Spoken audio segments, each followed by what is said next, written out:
2, 1. Sim, estamos gravando. Vamos voltar para o exercício da queimada, porque nós vamos partir dele para passar os nossos conceitos. Então, vamos lá, amiga queimada. Blim, blim. Blim, blim. O branco está muito... Tá, né? É high. O melhor é esse daqui, esse GitHub. Não, pronto, esse daqui é o melhor. Ficou bom agora? Menos ruim? Tá. Então, vamos lá aqui. Primeira coisa que eu preciso falar para vocês, que vocês talvez viram, mas não lembram na vida de vocês, é a ideia de o que é uma função lambda. Vocês não, eu acho que eu já falei isso e vocês... Uma função lambda? Lambida? Falei ou não falei? Falou. Mas vocês não lembram que a gente não usou, né? Tá, então vamos lá aqui. Ctrl Shift, Windows Shift F. Deixa eu tirar essa barrinha daqui. Barrinha, saia daqui, barrinha, vai lá para baixo. Bottom. Pronto. Ok, pronto. Temos function. Bem. Então vamos lá. O que é uma função lambda? Uma função lambda é uma função que é uma função. Deixa eu matar aqui o Copilot. Cala a boca aí, Copilot. Uma função lambda é uma função que é tratada como uma variável de primeira ordem. Isso é um conceito lá de funcional. Uma variável de primeira ordem é uma variável que você consegue criar em qualquer lugar, passar por parâmetro, retornar, como você faz com int, com float, com struct, com uma coisa qualquer, um tipo de primeira ordem. Você consegue passar um float ou um struct por parâmetro? Consegue. Consegue criar ela em qualquer lugar? Consegue. Consegue retornar? Consegue. Então, exemplo. Quando você está em C, funções não são variáveis de primeira ordem. Você só consegue criar funções, por exemplo, em C, como variáveis de escopo. Não, aqui você cria aqui ela como variável de escopo, a int A, int B, e retorna A mais B. Você não consegue criar uma função, por exemplo, aqui dentro de outra função. Em C você não consegue fazer isso.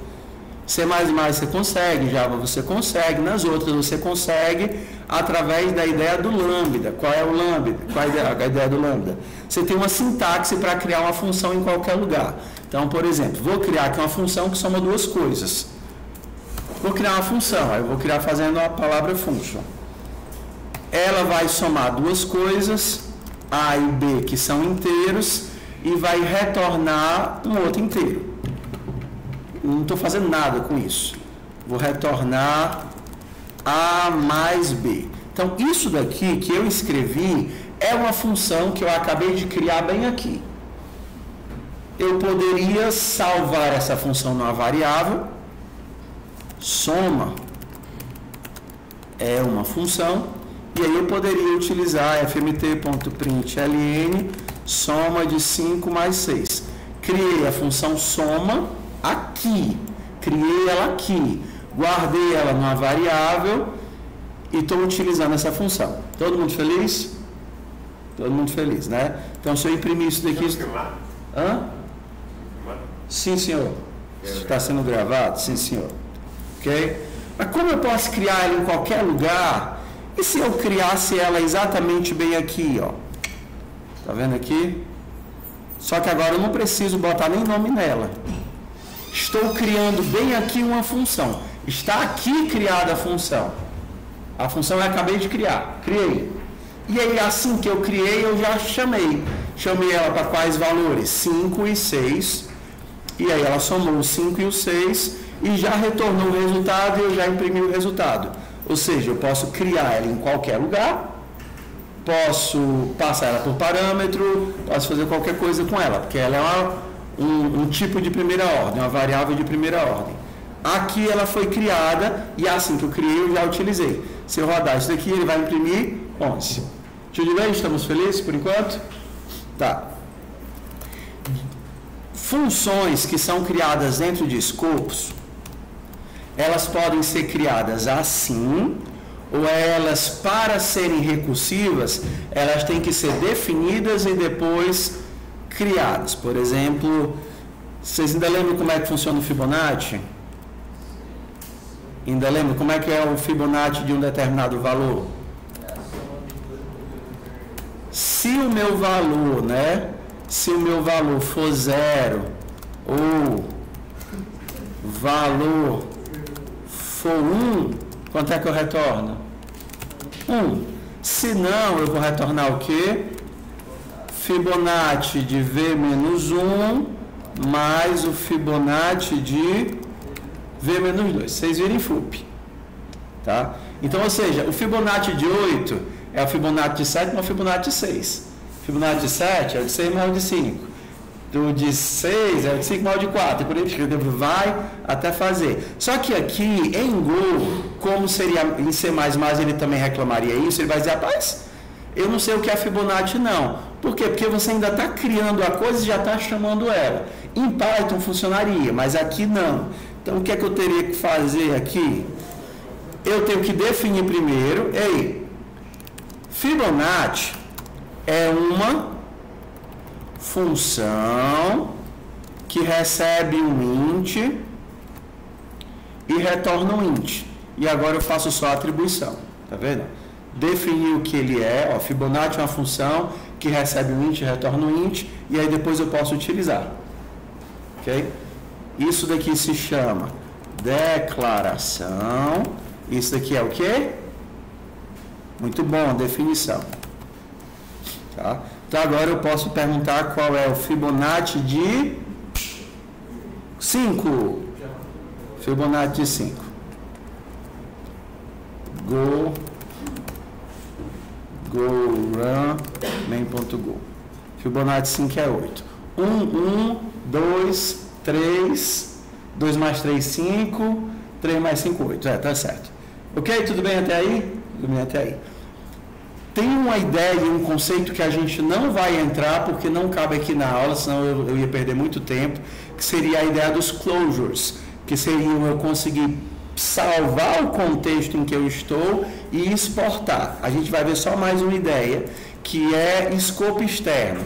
Eu sempre digo para vocês nunca usarem variáveis globais, que variáveis globais são ruins, variáveis globais. Melhor você usar um goTo do que uma variável global. Mas você consegue pegar um escopo interno. Vou salvar isso daqui por enquanto. E, por exemplo, vou voltar para a minha função soma. Soma é uma função que recebe dois inteiros, int A e B, que são inteiros, e retorna um inteiro. Vou retornar A mais B.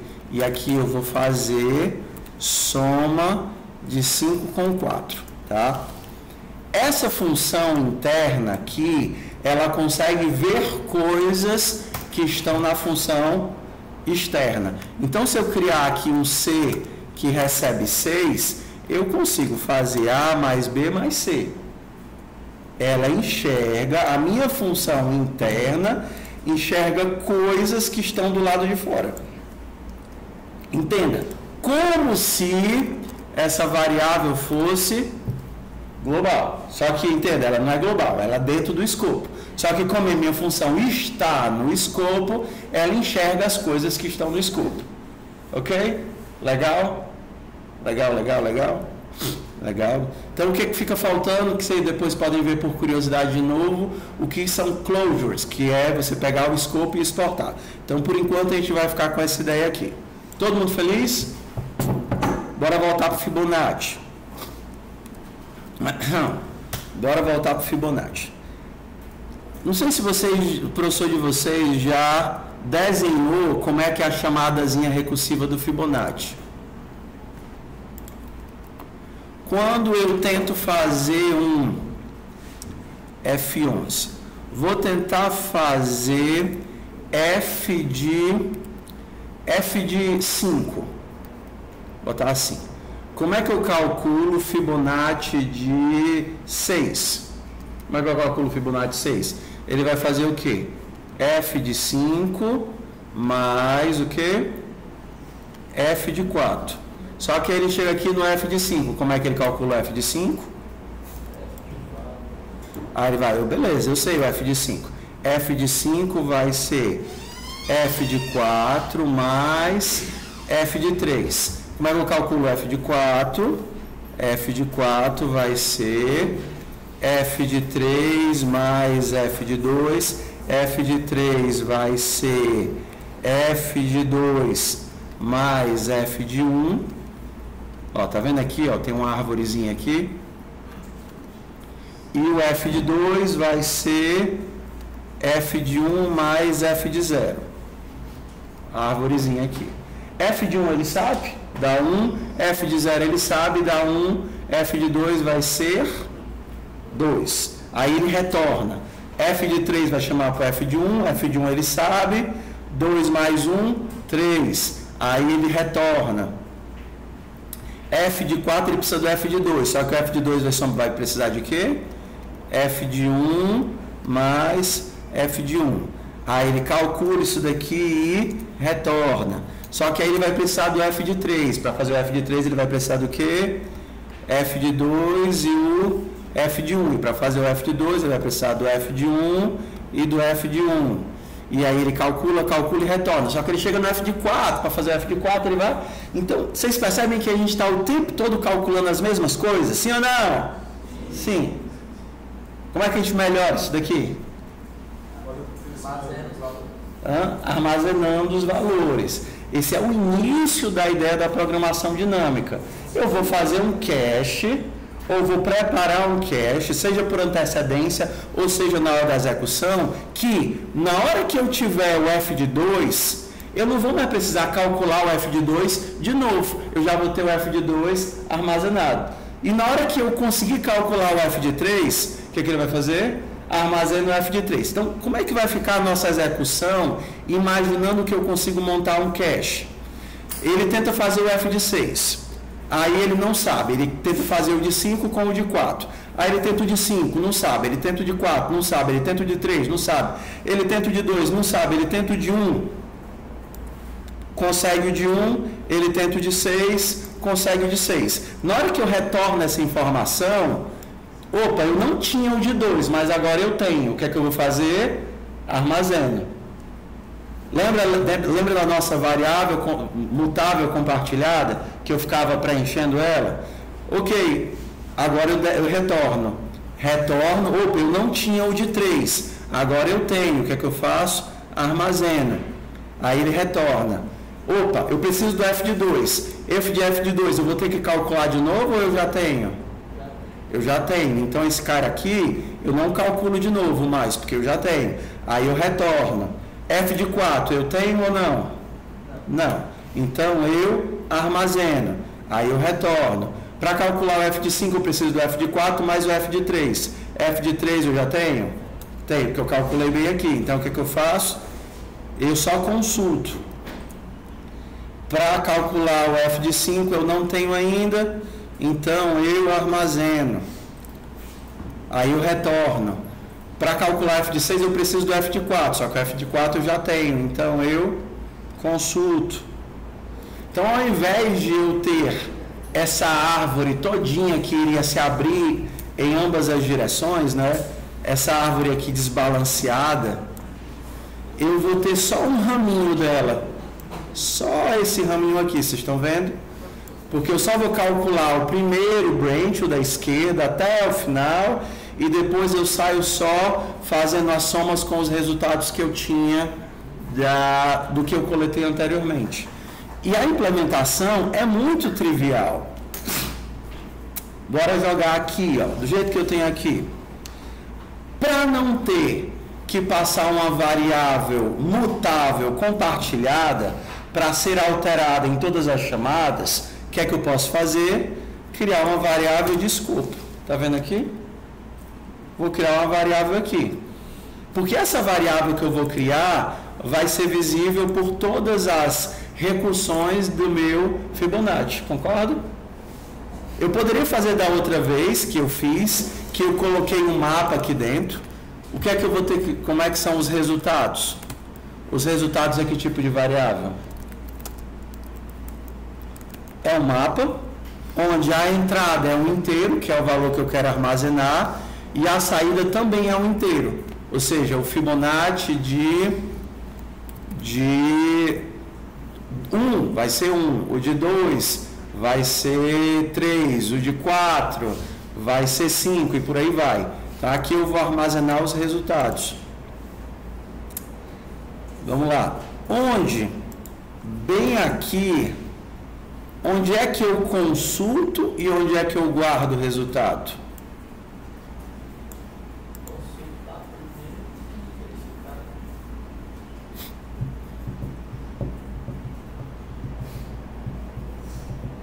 Onde é que eu consulto? Eu consulto antes ou depois da chamada recursiva? Antes. Então, o que é que eu vou perguntar? Ei, eu tenho esse valor nos resultados? Como é que eu faço isso? Valor existe em resultados V. Eu tenho esse valor nos resultados? Se eu tenho esse valor, o que é que eu faço? Retorna, ele quer saber quanto é o Fibonacci de 5. Ei, eu já tenho o valor do Fibonacci de 5, eu não vou chamar recursão. Então, o que é que eu retorno? Valor. Ok, mas aí eu precisei, não tinha, chamei a recursão para calcular, coletei, né? Coletei o resultado da recursão. O que é que eu faço agora? Armazeno. Porque se eu cheguei aqui é porque eu não tinha, mas agora eu tenho. Como agora eu tenho, resultados V, recebes o resultado coletado. E aí eu retorno o coletado. Olha que legal. Acabei de criar um cache.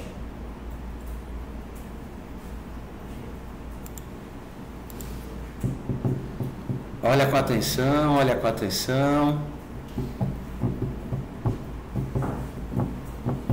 Então, esse resultados é o que eu estou manipulando bem aqui, entre verde e azul. O verde é essa parte de armazenar, porque eu não tinha. O azul é quando eu percebo que já tenho, e aí eu não preciso calcular de novo. Já tenho e não preciso calcular de novo. Tudo bem? Então vamos ver aqui t.print ln de Fibonacci de 8.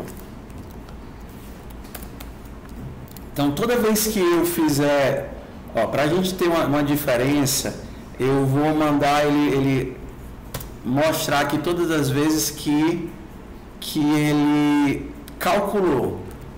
Print F, calculei F de % igual a %D. F de V igual a coletado. Então vamos ver aqui quanto é que dá. F de 2 deu 2, F de 3 deu 3, F de 4 deu 5, F de 5 deu 8, F de 6 deu 13, 21 e 34. O que acontece se eu tirar a minha coleta? Isso daqui é que faz que verifica se ele existe ou não existe. Concorda? Não é esse passinho aqui que me evita ficar calculando de novo. Na hora que eu tirar isso daqui e rodar de novo, o que é que vai acontecer? Várias vezes o mesmo cálculo, tá vendo? Várias vezes o mesmo cálculo. Tudo bem? Vamos para frente. Por que é que eu mostrei isso daqui? Porque tem uma atividade do bloco de busca em profundidade que vocês não vão conseguir fazer se não fizerem isso, que é o longest path. Vamos abrir aqui ele.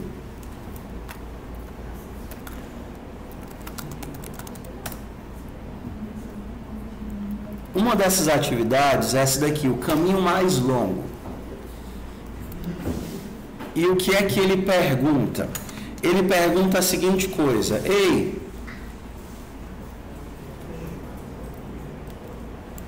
lindão, qual é o caminho mais... Qual é o caminho mais longo que eu faria nesse daqui? Se você fizer só o DFS normal, você resolve.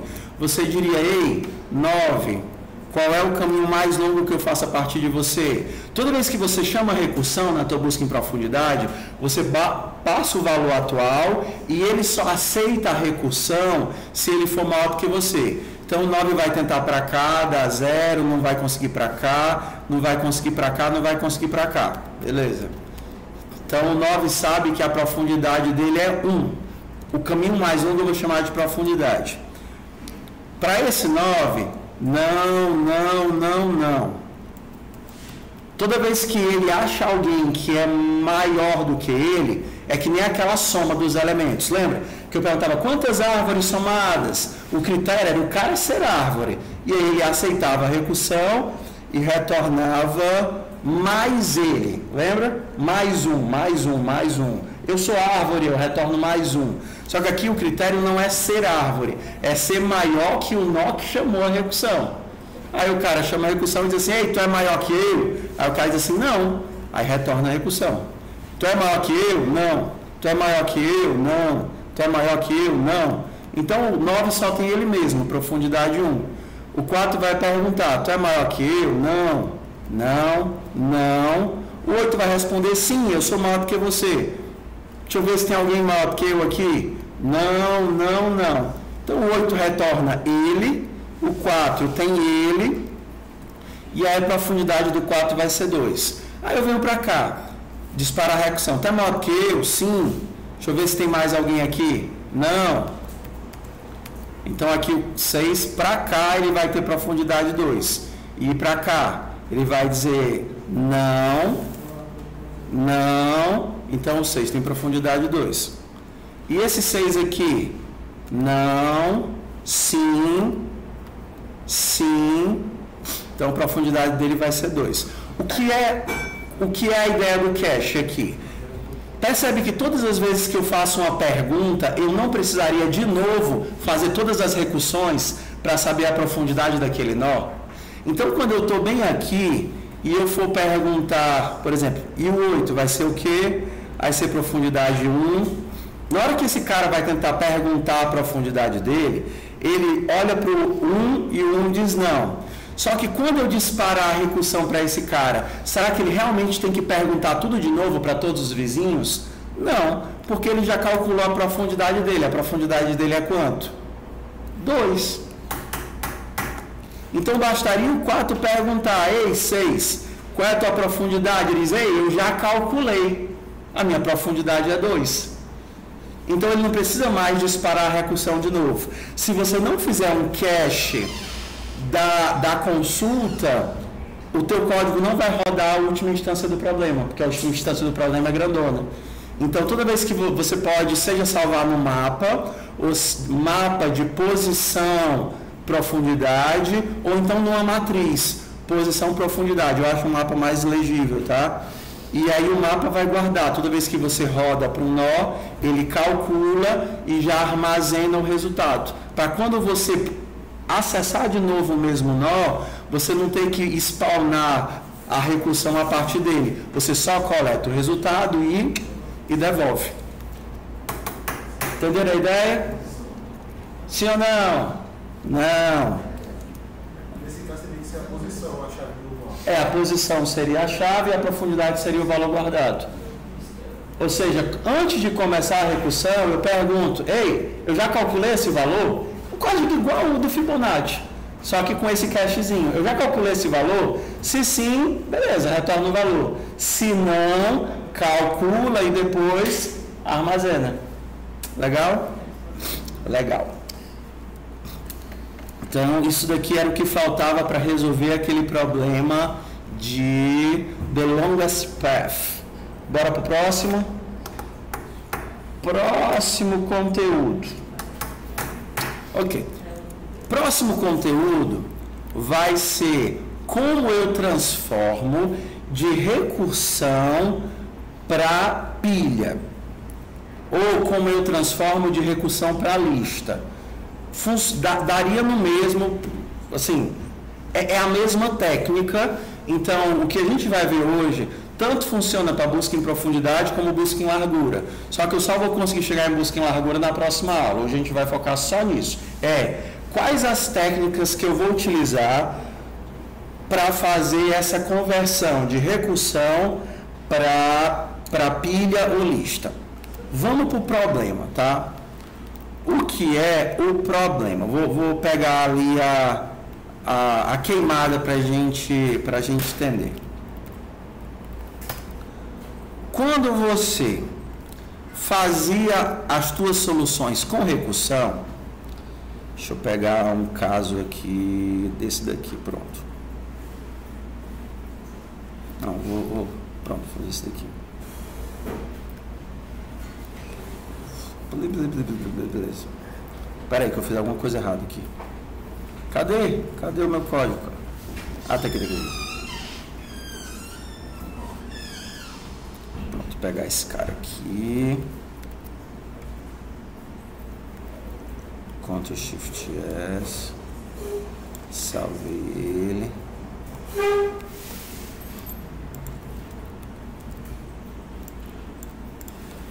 Ok. Mouse ficou lá. Tá, vamos lá. Quando você tinha a sua recursão, o que é que você fazia? Você delegava para o compilador guardava para você o histórico de chamadas. Alguém tem que guardar o histórico de chamadas. Mas quando você começa bem aqui, ó. Quero tocar fogo nessa árvore.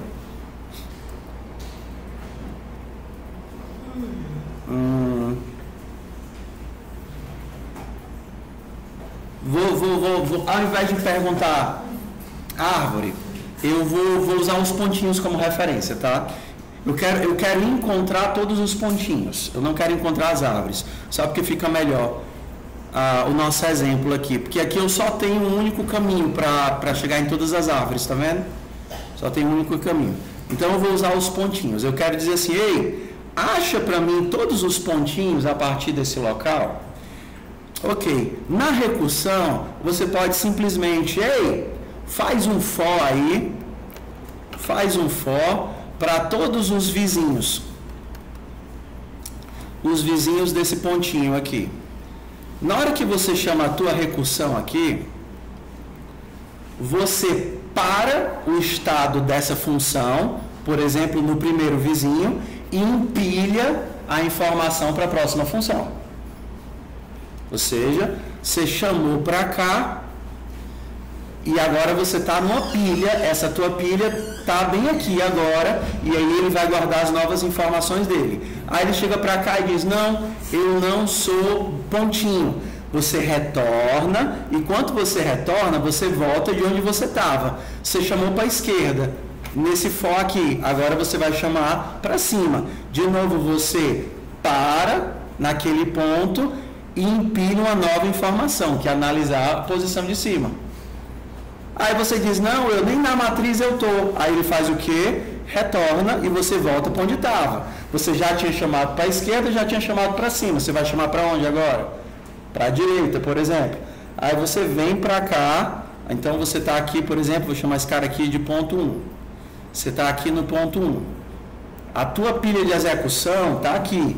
Aí você acabou de chegar aqui no ponto 2. O ponto 2 é pontinho. Aí ele, beleza, estou aqui no ponto 2. O ponto 1 já tinha chamado para a esquerda, já tinha chamado para cima e agora está chamando para a direita. Eu estou bem aqui na direita. Só que o 2 também é bolinha. Então o que é que ele vai tentar fazer? Chamar para quem? Chama para a esquerda, não vai dar em nada, volta. Chama para a direita, para cima, empilhou de novo para cima, não vai dar em nada, volta. Chamou para a direita, não vai dar em nada para a direita, aí desempilha e volta. Aí vai chamar para onde agora? Para baixo. Chamou para baixo, empilhou uma nova informação. Então eu já chamei para a esquerda, para cima, para a direita e agora eu estou chamando para baixo. Nesse momento, eu estou onde? Na primeira chamada, eu estou esperando esse retorno aqui. E na segunda chamada, eu estou esperando esse retorno. Você entende que todas as chamadas da recursão, elas guardam o contexto em que eu estava, porque aí quando o de cima me retorna, eu retorno exatamente no contexto em que eu estava, com todas as informações do contexto. Sim ou não? Sim. Tá? Então, você está delegando, você está entregando para o compilador e para a própria estrutura da chamada recursiva que guarde o histórico para você. Para a gente sair da recursão para a interação, a gente vai ter que substituir esse processo aqui perguntando, ei, quais informações importam e o que é que eu quero guardar? Porque eu não vou ter mais o contexto automaticamente salvo na hora que eu chamo a recursão. É isso que eu vou ter que substituir. Antes ele guardava onde eu estava e em qual nó eu parei. Tá vendo? Então, a gente vai decidir o que é que nós vamos guardar para atualizar a nossa chamada. Bora lá. Temos algumas opções.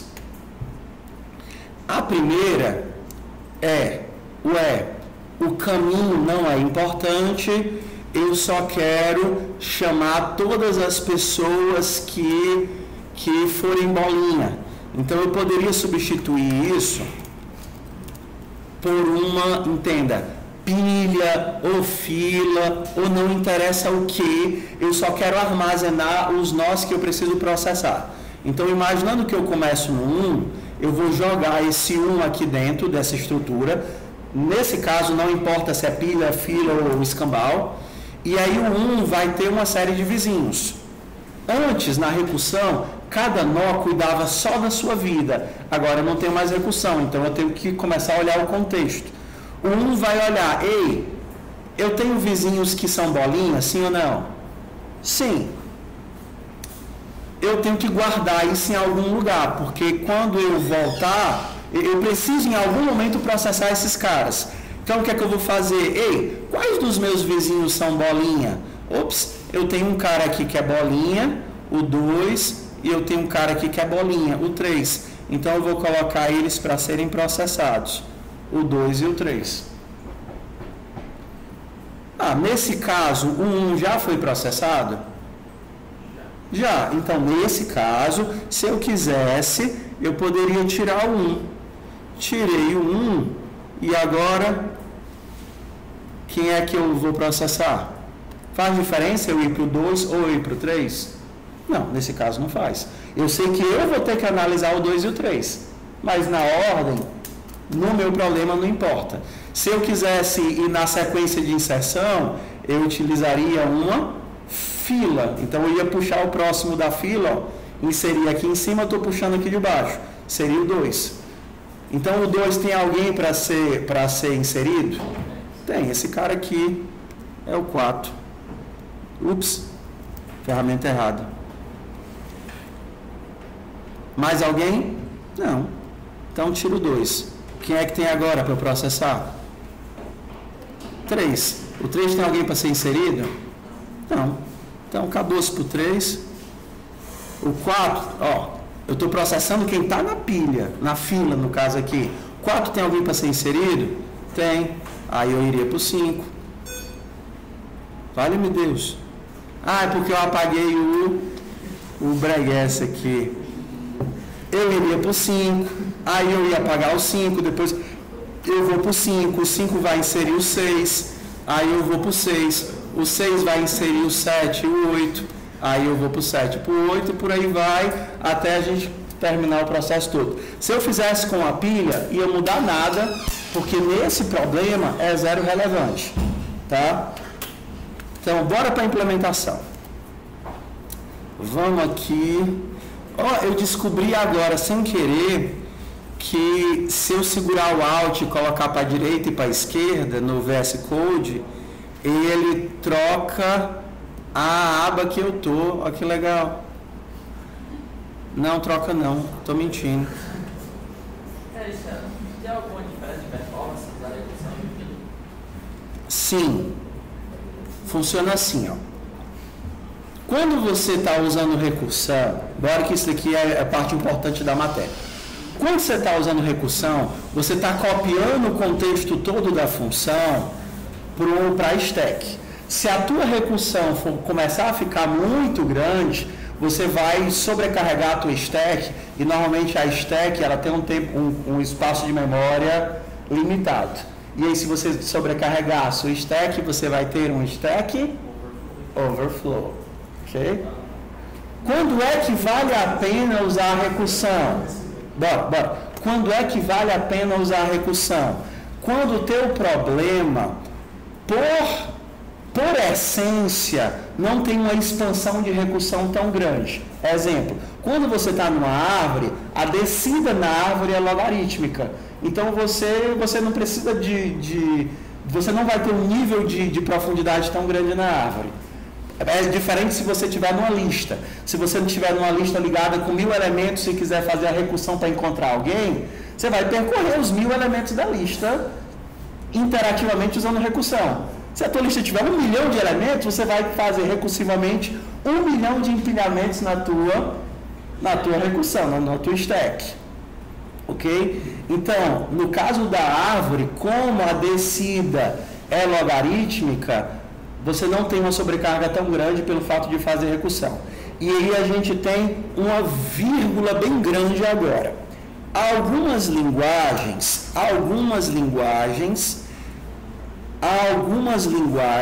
são projetadas para o uso de recursão, em especial linguagens que têm suporte à programação funcional. Quase toda linguagem que tem suporte à programação funcional vai ter uma coisinha de otimização chamada recursão de cauda, TRC, e agora eu esqueci. É alguma coisa chamada de recursão de cauda, esqueci o nome aqui. Recursão de cauda. Cauda é com L ou com L, né?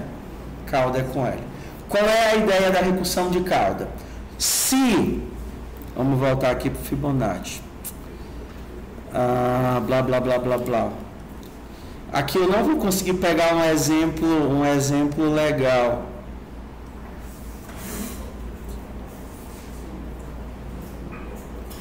Eu não queria ter que entrar nisso, mas assim, de forma simplificada, qual é a ideia?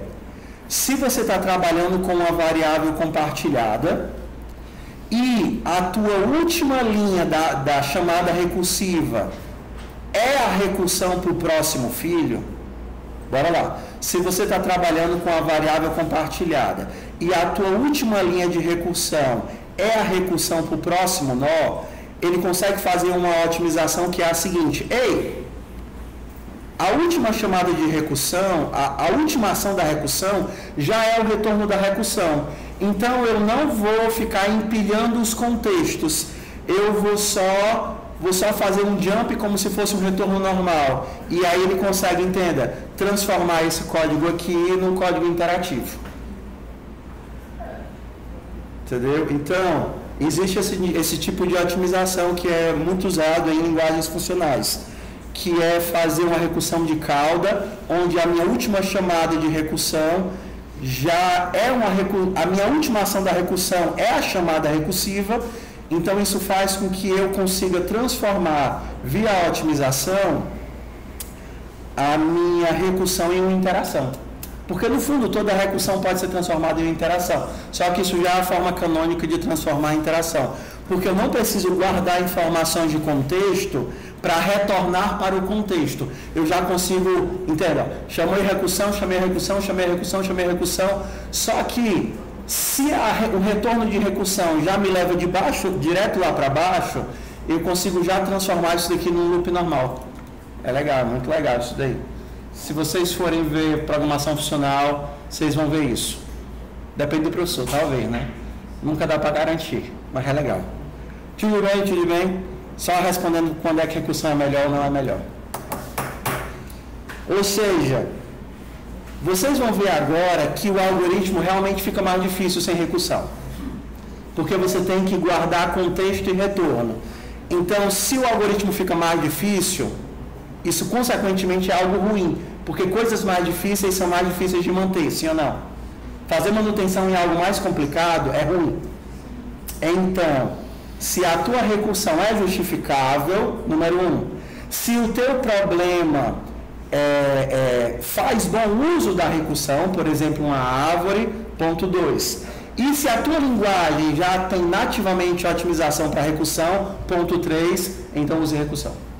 Essa é a ideia. Bora lá, blim blim.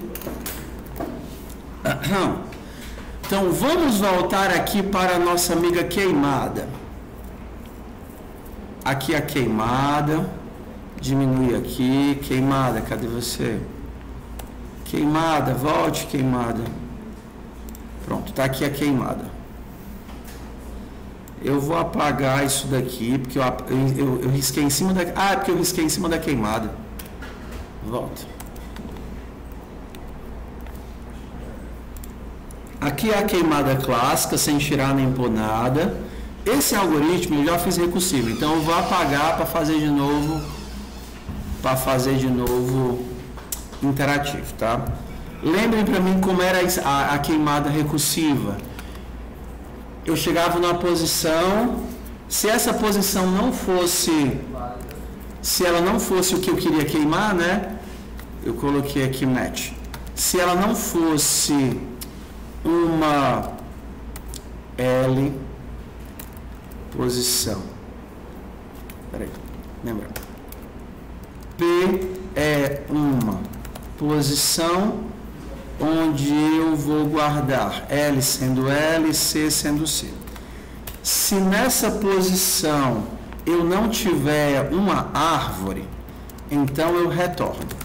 Se eu tenho uma árvore, eu marco essa árvore. Então, matriz LC recebe bolinha. E se era árvore, eu tenho que tocar fogo nos vizinhos. Para cada vizinho em range de get, pegar os vizinhos de P, eu vou chamar a recursão DFS nessa matriz no meu vizinho. Vizinho.L, vizinho.C. Isso daqui é o meu código. O que é que eu tenho aqui? Número 1, cada nó cuida apenas da sua vida. Eu não preciso me preocupar se o meu vizinho já foi visitado, se não foi visitado, se ele é árvore, se não é árvore. Bom, eu jogo a recursão e deixo ele dizer, rapaz, ninguém foi visitado aqui. E ótimo, vida que segue. Ok? Então, vamos expandir isso daqui. A primeira coisa ruim do Go é que eu só tenho nativamente o slice e o map. Eu não tenho, e aquela lista ligada muito vagabunda que vem no pacote collections. Então eu copiei para cá a mesma lista que a gente utilizou no editor de texto. Lembra do editor de texto? Eu tinha pushback, pushfront, popback para popfront, insert, delete, clear e os iteradores, frontback. Mesma coisinha lá do editor de texto, porque se a gente tem uma lista ligada dupla, eu posso tanto fazer ela funcionar como uma pilha, inserindo no fim e removendo do fim, como uma fila, inserindo no fim e removendo do começo, tanto faz. Tá? Então, primeira coisa que eu vou ter que fazer é criar fazer com a pilha. Minha pilha é uma lista ligada dupla, new delete, onde eu vou guardar as posições. Então, primeira pergunta que você vai ter que se fazer é, lembra, a lista que o compilador usava, ela guardava tudo do escopo. Ela guardava onde você estava e quem você já tinha chamado. Ela guardava o teu escopo inteiro. Quais as informações que são relevantes aqui para mim? Talvez só quem falta eu processar. Eu só quero guardar aqui quem falta eu processar. Porque na hora que eu chegar no nó, eu processo ele, vejo todos os vizinhos que são árvores e empilho eles aqui. Ei, todos esses caras ainda faltam analisar, porque eu só consigo analisar um cara por vez. Então, quando eu chegar no nó, eu processo logo ele de cara, pego todo mundo que é vizinho dele, que é árvore, que eu preciso processar, e empilho aqui, para eu não esquecer de ninguém. A minha pilha é apenas uma pilha das pessoas que eu não quero esquecer. Pode ser? Entenderam a ideia? Então pronto, aqui são as pessoas que eu não quero esquecer de processar. De cara, eu já vou adicionar esse daqui que é o primeiro.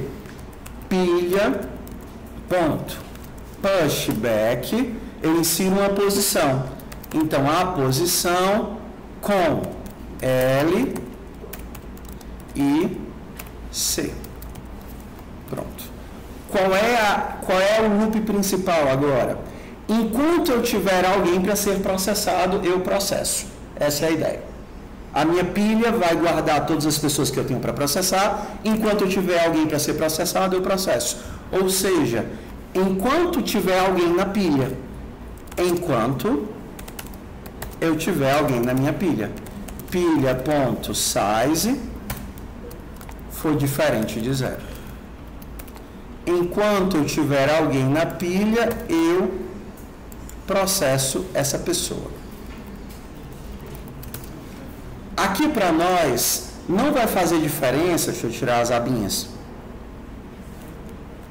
Aqui para nós não vai fazer diferença se eu vou tirar de cima ou de baixo, porque ela é simplesmente o local onde eu armazeno as pessoas que eu não posso esquecer de processar. Então, tanto faz. Primeiro fato, tem que pegar alguém para processar. Vou pegar o cara que está no topo. Como é que eu pego o cara que está no topo? Se eu estou inserindo no final, o cara é o back. Então, a posição vai ser pilha.back. Mas lembra que o back é o interador. Para pegar o valor é ponto velho. Peguei o cara que eu quero processar. Como eu vou processar ele e a informação dele não é relevante, eu já vou me livrar dele. Pilha.popback. Peguei o cara, é esse cara que eu vou analisar agora. Então, já que eu não preciso dele de novo, vou descartar ele. Agora o que é que eu faço? Se ele for árvore, se ele não for árvore, não tem o que fazer, né? Se ele não for árvore, tem algo que fazer? Não. Como é que eu volto para o começo do for? Não é mais mecânica, eu não estou mais em função, né? Continue. Isso daqui funciona porque eu já tirei ele, viu? Como eu já tirei ele, o continue vai me fazer analisar o próximo elemento, que está lá empilhadinho. Ok, se ele é pontinho, então eu vou marcar ele, e agora eu tenho que fazer isso daqui que eu fazia na recursão. Ué, eu não tenho mais recursão. Então, o que é que eu vou fazer agora com todos os vizinhos? Eu vou botar eles na pilha. Só que para não ficar fazendo coisa burra, faz sentido colocar na pilha elementos que já foram queimados e elementos que estão fora da matriz? Não, porque eu sei quem são os caras que eu quero. Então, agora eu só vou colocar na pilha se esse cara for uma árvore. Se esse cara for uma árvore, pilha.pushback de vizinho. E pronto. Como foi que eu fiz a minha troca aqui?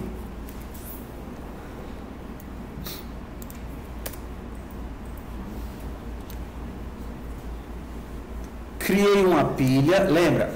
Isso daqui vai mudar dependendo do problema. Para que serve essa pilha? Os elementos que eu preciso lembrar de processar. Ela só serve para isso, nesse caso. Os elementos que eu preciso lembrar de processar. Botei esse cara porque eu tenho que processar ele. Enquanto tiver alguém para processar, pego o cara e pronto, esse cara eu já vou processar. Tirei ele da pilha. Se esse cara não é árvore, eu continuo. Ah, eu preciso dessa condição, eu não já estou vendo aqui, talvez até não. Poderia até tirar ele daqui, botava aqui no começo, se o primeiro, que é o cara que eu vou tocar fogo, não for árvore, não é verdade? Se o primeiro não for árvore, eu nem começo a recursão, eu só retorno, porque não tem quem tocar fogo. Mas supondo que o primeiro é árvore, então eu sei que quem está aqui dentro sempre vai ser árvores, porque eu só estou inserindo árvores. Então, para que serve o meu loop? Estou num cara, toco fogo nele e vejo quem são os amigos dele que são árvore, que precisam só tocar fogo. Mas não tenho como tocar fogo em todo mundo agora, então o que é que eu faço? Eu só jogo na pilha de elementos a serem processados, porque eu sei que uma hora esse loop vai chegar neles. Joguei o cara lá, cheguei no cara, peguei todos os vizinhos dele que são árvores, jogo para serem processados. Me desfaço desse e aí esse loop continua como se você estivesse simplesmente fazendo anotação. Opa, quem são os teus amigos que jogam totó? Aí ele me dá o nome de 3 amigos. Eu não tenho como falar com os 3 agora, então o que é que eu faço? Anoto o nome dos 3 e vou para o primeiro. Aí eu chego nesse cara, no primeiro, ei, que tu tem amigos teus que jogam totó? Ele vai dizer, sim, só que eu vou excluir logo de cara os que eu já analisei e pronto, eu excluo já os que eu já analisei e só anoto no final da lista, e aí eu vou assim processando a lista toda até que eu tenha me espalhado o máximo possível.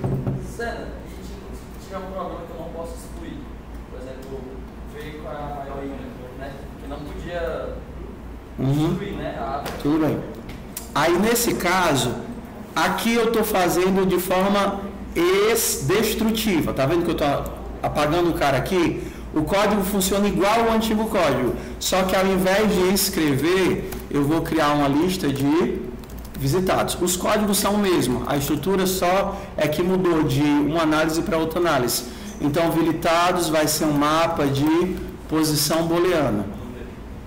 Na hora que eu visitar o cara, eu posso marcar visitados, posição, recebe, true. Dependendo do caso, eu vou marcar antes, por exemplo, aqui, ó. Tá vendo, ó? Na hora que eu adicionei o cara, eu já marco ele. Opa, esse cara aqui eu já processei. Visitados recebe true. Na hora de ver quais vizinhos eu vou adicionar, eu não posso só adicionar se o cara for árvore. Eu tenho que ver se ele é árvore e não visitado. E não visitados, posição. Mesma coisa, tá vendo? Mesma ideia. Só que agora eu estou usando a matriz de visitados para armazenar os elementos que eu visitei. Legal, meu povo? Legal, né? É a 10ª vez que o senhor resolve uma questão de falar tudo diferente. É porque existiriam outras questões para a gente trabalhar a recursão, mas na minha cabeça a queimada ela dá um suporte visual que questões abstratas não dão, né? Eu poderia fazer com Fibonacci, poderia fazer com, por exemplo, uma das formas mais comuns deles verem recursão, pasmem, é com permutações. Só que eu acho tão abstrato ficar falando de permutação, swap, que na minha concepção eu ficar andando para um lado e para o outro é visualmente mais conceitual. Ou não, é só para mim? A queimada é mais fácil de você entender a redução, né? Beleza? Vamos para o próximo passo, porque essas aulas elas são muito densas, sim ou não? São. Eu queria conseguir esparçar mais. Agora, aquela doença compactou o semestre. Vamos contar pelo menos uns 5 minutos de piada antes de eu ir para o próximo tema? Vocês sabem como é que a bruxa voa na chuva? Vocês sabem como é que a bruxa voa na chuva? De rodo. Eu aprendi com a minha filha essa. Por que beber um suco devagar é mais gostoso? Por que beber um suco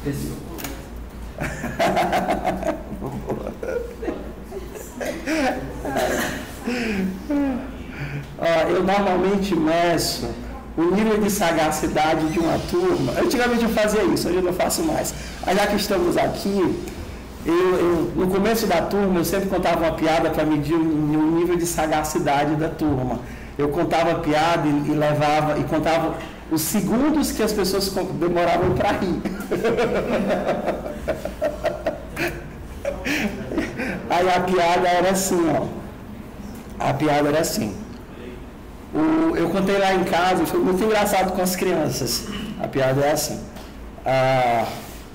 Um esqueleto chegou num bar e pediu um copo d'água e um pano de chão.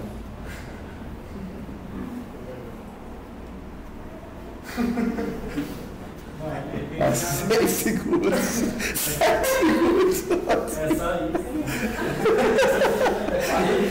9 segundos.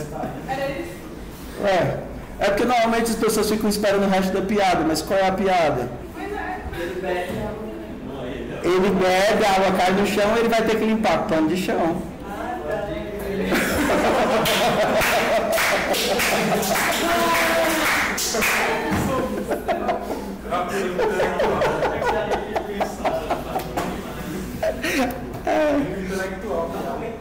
Pois é, aí o cara diz assim, ei, cadê a piada?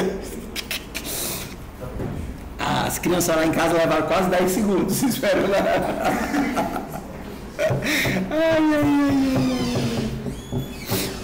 Bora, mais piadas boas. Quase todas as que eu quero contar, eu teria que parar a gravação e dar uma preguiça danada.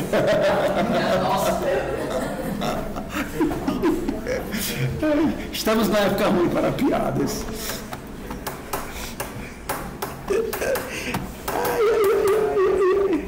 Eu aprendi um monte com o Ricardo, mas eu também não posso contar sem parar a gravação.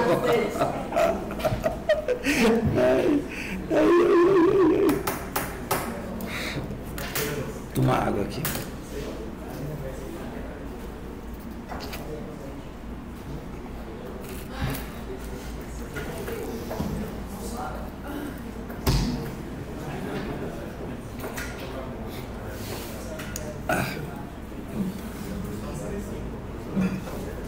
Bora lá, vamos aqui, que eu ainda tenho mais 2 assuntos para hoje.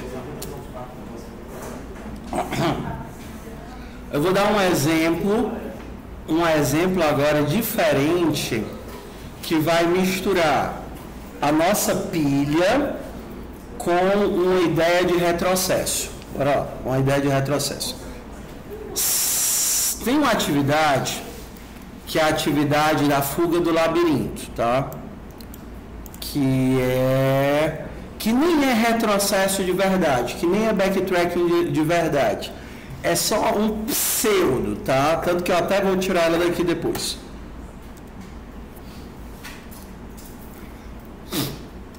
Blim, blim, blim. Não, peraí, aqui. Que nem é de verdade, mas vamos lá. Deixa eu apagar aqui a queimada. Qual é a ideia aqui? A ideia é que você está num labirinto perfeito. Num labirinto perfeito, de qualquer lugar para qualquer lugar, tem um caminho. Então, no labirinto perfeito, de qualquer lugar para qualquer lugar, tem um caminho. Então, se eu perguntasse para você qual é o caminho que tem entre o I e o F, qual seria? Daqui para cá e para cá, tá vendo? Se a minha entrada, se o meu input fosse aqui, entre esse e a saída, seria para onde? Teria que vir para a direita, para baixo. E agora, direita ou esquerda? Esquerda. Ops! Deu ruim. Volta na recursão.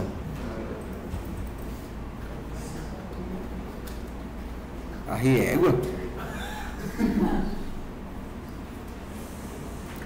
Beleza?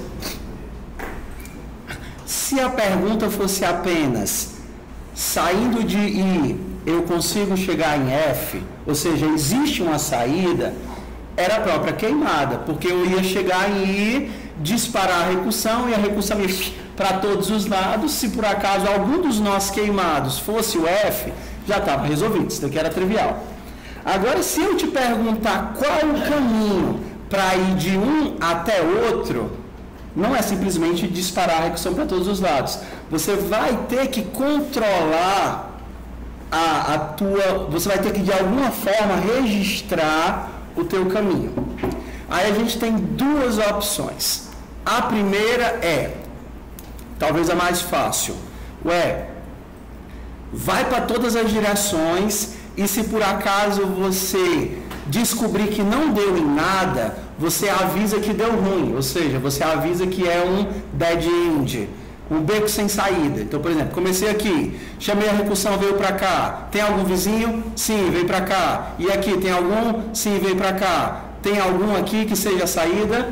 Não. Então ele retorna, olha, eu não sou a saída e nenhum dos meus vizinhos disse que era a saída. Então eu vou ter que marcar esses caras como dead ends, como beco sem saída. Ele retorna a recursão, veio para cá. E aí ele continua, veio, chamou para cima, ele diz, ops, não. Aí ele continua. Então, no fundo, se eu conseguir marcar os becos sem saída, esse aqui marcou que é beco sem saída, esse marcou que é beco sem saída. Se eu conseguir marcar todos os becos de saída, na hora que a minha recursão... Ih, errei de novo. Putz! Peraí, que isso aqui é difícil, peraí. Peraí. O quê? Bora lá, vamos lá. Bora voltar. Se eu conseguir marcar os becos sem saída, vocês percebem que a própria pilha recursiva é o meu caminho? Eu não estou chamando um nó, que na recursão está chamando outro nó, que na recursão está chamando outro nó. Se por acaso a minha recursão veio por um caminho que não devia, exemplo, veio para cá, na hora que ele vai retornando dizendo deu ruim, nenhum dos meus caminhos é a saída. Se eu consigo marcar todo mundo que deu errado e de alguma forma eu cheguei no destino, a pilha recursiva representa a saída. Porque eu cheguei bem aqui. Se eu cheguei bem aqui, foi chamando alguém, que chamou alguém, que chamou alguém, que chamou alguém, que chamou alguém, que chamou alguém, que chamou a saída. Esse cara que foi chamado por alguém, foi chamado por alguém, que foi chamado por alguém, a recursão representa a saída. Então, se em algum momento eu chegar na saída, basta eu retornar a recursão dizendo sim, eu cheguei na saída, ou sim, o meu vizinho chegou na saída, e aí eu vou concatenando, guardando essa informação.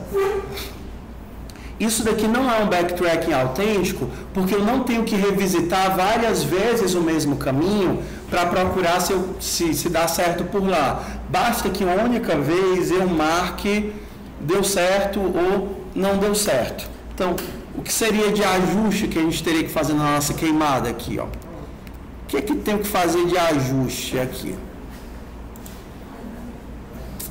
Labirinto. Pronto. Eu não queria.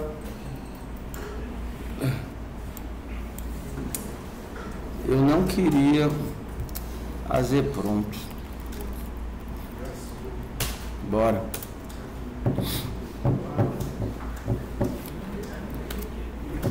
Na recursão, bora para a recursão. Eu vou deixar a interação depois.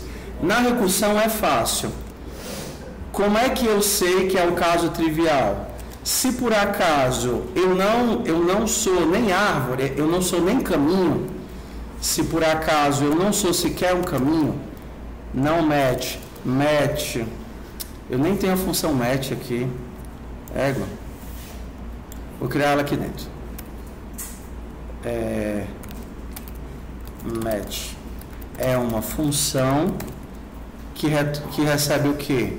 Uma matriz e uma posição. Precisa não, vamos lá. Aqui a vantagem é que eu não tenho como cair fora da matriz, porque o labirinto é todo cercadinho. Então eu vou fazer só assim, ó. Se esse nó que eu estou analisando, L, se esse nó que eu estou analisando não for um caminho, então eu já retorno. E eu digo, não dá para fugir por aqui. Supondo que ele é um caminho, eu tenho que saber se ele é a saída. Então, se esse cara é a saída, se esse cara é o fim, eu retorno true. Se eu não sou o fim, aí eu vou para o lado da recursão. Ó, eu não sou a saída, mas eu talvez seja caminho para a saída. Como é que eu sei se eu sou um caminho para a saída? Se algum dos meus vizinhos for caminho para a saída, eu sou o caminho para a saída. Eu vou perguntar para todos os meus vizinhos: ei, algum de vocês leva até a saída? Se os 4 disserem não, então significa que eu sou o quê? Um beco sem saída. Mas se algum dos 4 disser sim, então eu sei que eu sou o caminho para a saída, porque só existe um caminho até a saída. Daqui a pouco a gente vai ter que fazer uns ajustes aqui, mas vamos lá. Vamos para a recursão. Para cada vizinho de... Eu acho que está atual, ponto. Para cada um dos meus vizinhos, se procurar saída, mate, vizinho, fim.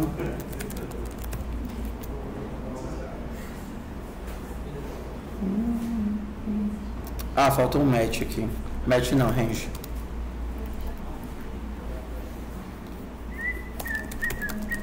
Ok? Estrutura principal é essa daqui, ó. A gente vai ter que fazer alguns ajustes para evitar loop infinito, mas a estrutura é essa. Ó, eu quero encontrar o fim. Se por acaso eu não chego no fim, retorna falso. Se por acaso eu sou o fim, retorna true. Se por acaso algum dos meus amigos leva para o fim, então eu sou um caminho. Se por acaso nenhum dos meus amigos leva para o fim, então eu não sou caminho. Essa é a estrutura base. O que é que eu tenho que evitar aqui? Tenho que evitar de um ficar chamando o outro, entrar no loop infinito. Então, ou eu marco o cara, ou eu vou para a velha estratégia dos visitados. Ou eu marco o cara, ou eu vou para a velha estratégia dos visitados. Mas, se eu fosse transformar... Eu nem sei se eu continuo. Vocês querem o quê? Marcado ou visitado? Bora de visitados. Tudo bem. Não, bora para marcados, porque marcados é mais fácil. Ó, para marcar é moleza. Cheguei no cara, vou marcar. Marquei, ó. Cheguei no cara, eu vou marcar. Se eu estou andando pelo cara, eu vou marcar. Mas se por acaso, aí agora que eu tenho que desmarcar, quando é que eu sei que eu sou um beco sem saída? Em que parte do código aqui eu sei que eu sou um beco sem saída? Quando é uma parede ou é Não, se eu sou uma parede eu não preciso marcar. Eu quero saber em que eu era um caminho, beleza? Eu estou andando por esse cara, eu coloquei uma bolinha nele para dizer que estou andando por ele, mas eu fiz a recursão e eu descobri que não, ele não leva para canto nenhum. Aqui, ó, é bem aqui, é nessa linha 42 aqui. Nessa linha 42, nenhum dos meus vizinhos disse que leva para a saída. Então, nessa linha 42, eu sei que eu sou um beco sem saída. Então, se eu estou marcando manualmente, eu estou usando bolinha para marcar, eu vou ter que de alguma forma marcar que eu sou um beco sem saída. Por exemplo, poderia marcar com X. Eu estou alterando a estrutura da matriz. Então, no final, eu vou ter o que aqui? Eu vou ter que, a partir desse ponto, ele vai spawnar para todos os lados. Bolinha, bolinha, bolinha, bolinha, bolinha. Chegou no canto que descobriu que é beco sem saída, sai marcando com X, X, X, X, X. E no final, eu teria, entenda, que limpar a matriz, porque eu botei um monte de X que ele não queria. Ele só queria o caminho principal. E eu já deixei aqui no ponto. Percorrer a matriz toda, tirando os X e voltando para caminho. Isso porque eu estou alterando a estrutura. Se eu usasse o vetor de visitados, aí eu não precisaria disso e seria até mais fácil. E se o senhor só alterar essa estrutura para ele conseguir se encontrar a saída? Esse primeiro traço assim. Beleza. Essa é a ideia. Porque quando eu cheguei na saída, eu sei que aquele cara vai fazer parte da saída. Mas aí eu vou ter que mudar isso para o mapa de visitados. Entendeu? Porque eu estou garantindo que eu não vou andar de novo botando as bolinhas. Então eu estou spawnando bolinha para tudo que é lado. O mapa de visitados não marca. Então eu faria o quê? Meu Deus! Eu teria que fazer o quê? Ó? Visitados, que é um mapa de posição booleana. Então ao invés de visitados, ao invés de marcar bolinha, eu vou fazer o quê? Visitados atual recebe true. Só que agora não é só se ele for tracinho, também se ele já foi visitado. Se ele não é caminho ou se ele já foi visitado, visitado atual. Se ele não é caminho ou ele é um caminho e já foi visitado, então eu retorno. Ok. Agora eu cheguei na parte divertida. Onde é que eu marco o caminho? Os visitados estão me garantindo que eu não tenho loop infinito, mas agora eu não estou marcando nada. Eu quero saber onde é que eu vou marcar o caminho agora. Se eu sou o fim, eu marco o caminho. Então,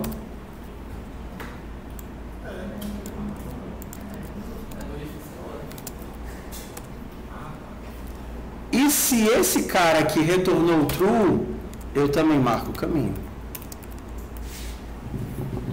Ok, agora eu só estou marcando na hora que eu descobri que achei o caminho.